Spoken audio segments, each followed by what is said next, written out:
I think it needs to go down a really drastic model of organisational restructure and reform. And look what happened in Northern Ireland with the Royal Ulster Constabulary in 1999. Similar sorts of issues, an institution that had lost the faith of the people it was there to protect and serve.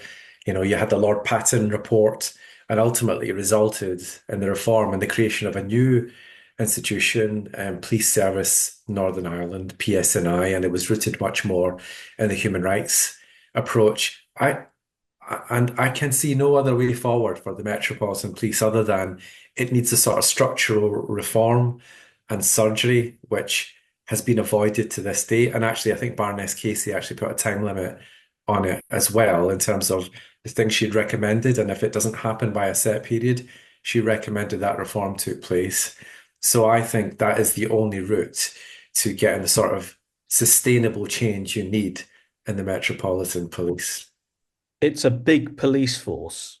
It's the biggest police force in the country. Should Absolutely. should it be divided into different police forces?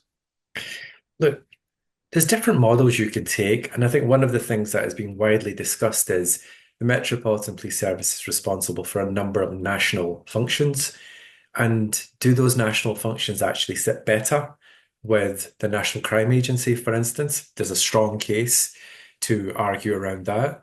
But also, some of these commanders of these BCUs in the Metropolitan Police, they command forces which are larger than most other national police forces. It is huge. And then you have the central blob of Scotland Yard, which sits as a kind of corporate HQ in the middle, and you've got all these satellite combined boroughs. And the way that it's structured is not fit for modern day London. And there's quite a persuasive argument that it needs to be kind of split up. But I think what I would say is rather than me pretend to have the answer, I think it needs to have proper commissioned work to see what actually happens next, as opposed to also it just being left to the Metropolitan Police to come up with a solution. I think it needs a bit of independence around that.